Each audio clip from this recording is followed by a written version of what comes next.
After 12 days at sea, the engine hum fades into a dead silence. The death ship has arrived at Nagayevo Bay. Chained in the freezing hull is Varlam Shalamov, a writer sentenced to 5 years of hard labor in the Soviet gulags. The intake process is immediate and methodical. Shalamov's head is shaved. He is handed a thin, new set of clothes. The guards ink the number B4835 across his back, chest, knee, and hat, ensuring his designation is legible from any angle. He is no longer Varlam Shalamov. He is a prisoner. He is marched into the Kolyma wilderness, a region known for its lethal environment, where nighttime temperatures regularly plummet to -35 degrees Fahrenheit. Inside the barracks, 100 men are packed so tightly onto 2-tiered wooden planks they can only sleep curled together.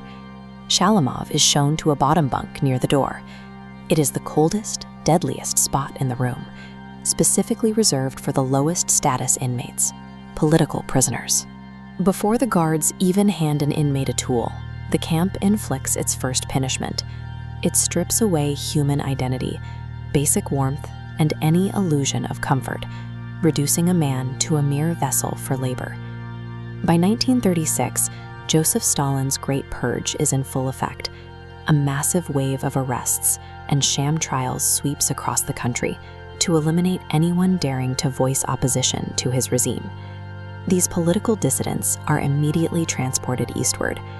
The regime recognizes that Siberia holds vast reserves of gold and critical minerals. Instead of paying free men to extract it, they use the newly arrested population. This continuous, massive influx of free, expendable labor directly funds the rapid industrialization of the entire Soviet Union. The Gulag system operates as a calculated economic engine.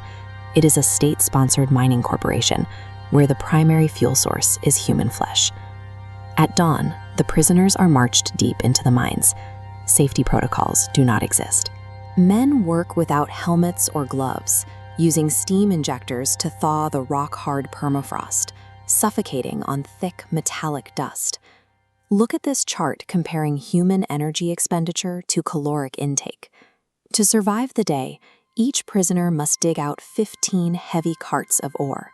The bar on the left shows the massive caloric energy that labor requires. The tiny sliver on the right is what they actually receive from their starvation rations of watery soup and stale bread. Under these conditions, bodies fail quickly. A nearby prisoner wobbles and slips to the floor, completely drained of energy. Rather than wasting hospital resources, a guard simply raises his rifle and shoots him. The true cruelty of the math becomes apparent immediately. The total team quota does not drop. The dead man's 15 carts are instantly redistributed among the surviving team members, pushing their required physical output even higher into the red. The system places zero value on an individual's life. Survival is entirely irrelevant as long as the aggregate daily quota is pulled from the dirt. Inside the camp, the daily horror is compounded by the inmates themselves. A man named Oleg stands next to Shalamov. Oleg is a Blatinoi, a convicted violent criminal. The guards actively weaponize these gangs, delegating immense control to murderers and thieves to terrorize the prison population and enforce strict order. The Soviet logic is twisted. Thieves are viewed as victims of capitalist circumstances, capable of rehabilitation. Political thinkers like Shalamov are classed as irredeemable enemies of the state. Oleg looks at Shalamov and quietly orders him to fulfill both of their quotas, 33 carts in one morning. If he refuses, he will get a knife in the ribs. Researching these buried historical realities takes hundreds of hours of modeling and fact-checking. If you value this kind of deep dive storytelling, please subscribe to the channel to help us produce the next video.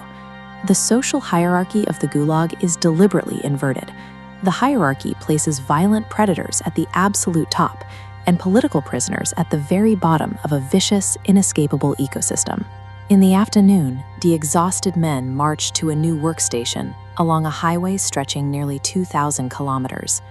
Exposed to the Arctic winds, they must hack through 5 cubic meters of frozen soil just to stay alive. Grim.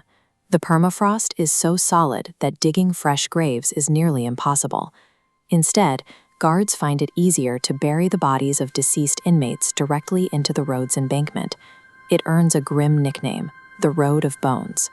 Shalamov swings his pickaxe and the handle snaps. He falls to his knees, expecting a bullet.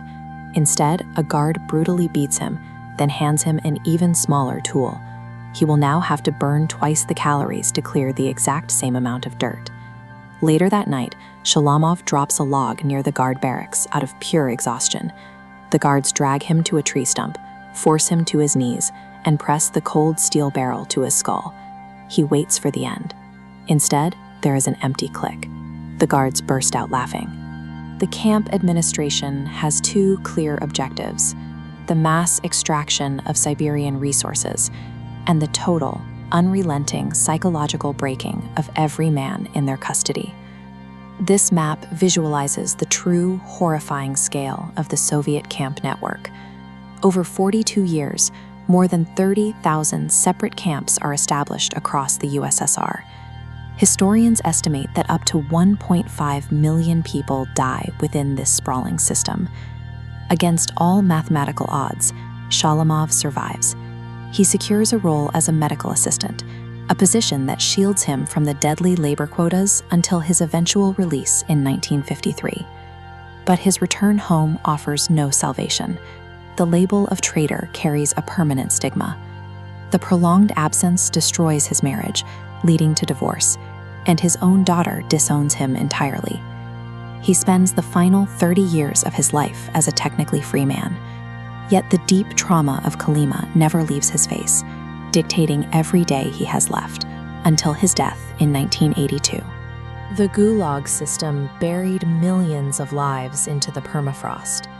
For those who managed to walk out, it left an irreparable scar, forever destroying the families and lives they once fought so hard to return to.